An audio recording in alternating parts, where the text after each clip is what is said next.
तर सातारानंतर बारामतीमध्ये जाऊया। बारामतीला सुद्धा मुसळधार पावसाने तडाखा दिला आणि वादळी वाऱ्यासह झालेल्या पावसामुळे शेती पिकांचं मोठं नुकसान झालेलं आहे। याचा आढावा घेतला आमचे प्रतिनिधी वैभव सोनवणे यांनी।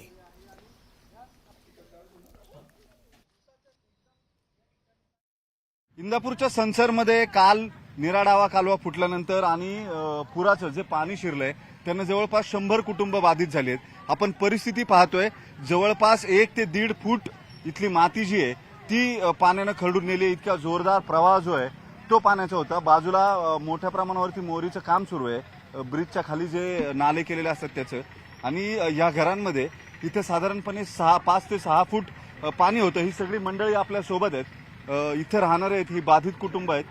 काल किती कुटुंब बाधित झालीत, कुठं हलवलीत, काय कालची परिस्थिती काय होती नेमकी? 100 कुटुंब होते इथं। बर, कालची परिस्थिती म्हणजे 3-4 वाजता आम्ही हल्लो तिकडे शाहीकडे राहिलो दुपारी? हो, भयान परिस्थिती म्हणजे घरात पूर्णपणे पाणी सांडलं होतं आणि घरामध्ये काही लोकांचे सिलेंडर वाहून गेले, काही लोकांचे हांडे वाहून गेले, सगळे कपडे वाहून गेले। म्हणजे जेवढे म्हणजे आता लोकांची अशी अवस्था झाली, लोकांना खायला चहा नाही, अन्न नाही, पाणी नाही, काहीच नाही, काहीच सगळी उघड्यावर आहेत आता। असली कंडिशन बेड आहे, कोणच लक्ष देणार आमच्याकडे। इथून मागं कुठपर्यंत गेलेलं होतं पाणी?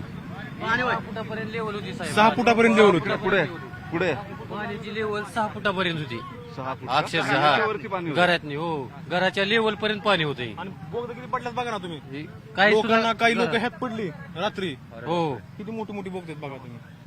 पाण्याचा प्रवाहच लय होता पाण्याचा प्रवाह।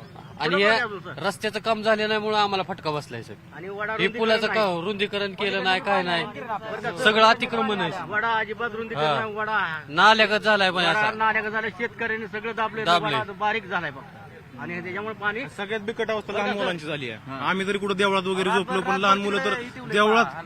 मग रात्री कुठं ठेवलं होतं तुम्ही? आम्ही देवळात झोपलो होतो। आता ही अजितदादा आल्यामुळे ही नेते लोक आलेले आहेत आता। ही सगळी पुढारी यायच्यात नाही, भरणे मामा ही, त्यामुळे लोक आलेले आहेत आता। रात्री कोणी सुद्धा आमच्यापाशी नव्हतं, कोण सुद्धा नव्हते।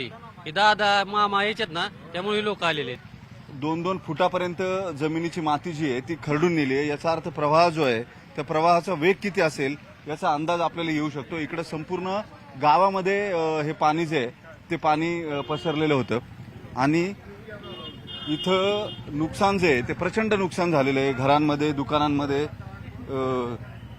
गाळ जो आहे तो गाळ साचलेला आहे। आर्थिक नुकसान सुद्धा मोठ्या प्रमाणावर, ही व्यावसायिक दुकानं जी आहेत त्यांच्यामध्ये गाळ शिरलेला होता। 6 फुटापर्यंत हे पाणी जे आहे ते पाणी होतं। हे तुमचं दुकान आहे का? पूर्ण नुकसान का? हा, पूर्ण नुकसान आहे, पूर्ण नुकसान झालंय। कुठपर्यंत पाणी भरलेलं होतं का? तुम्ही सकाळी बघितलं आता? सकाळी होईल बघा। अच्छा, नेहमी साधारणपणे 3-3.5 फुटापर्यंत पाणी जे आहे 4 फूट ते दुकानामध्ये भरलेलं होतं। यांचा सगळा माल ओला झालाय। असं अनेकांचं नुकसान झालेलं आहे। ग्रामीण भागात जिथं जिथं या संसरमध्ये घरांमध्ये पाणी शिरलेलं होतं तिथलं नुकसान जे आहे ते अपरिमित आहे आणि इथल्या लोकांना व्यवस्थेकडून तशी कुठली मदत जी आहे ती तात्काळ झालेली नाही आपत्कालीन, असं इथल्या स्थानिकांची ओरड आहे। या सगळ्या प्रकरणानंतर आता नेमकं अजित पवार स्वतः पाहणी करण्यासाठी इथं आलेत।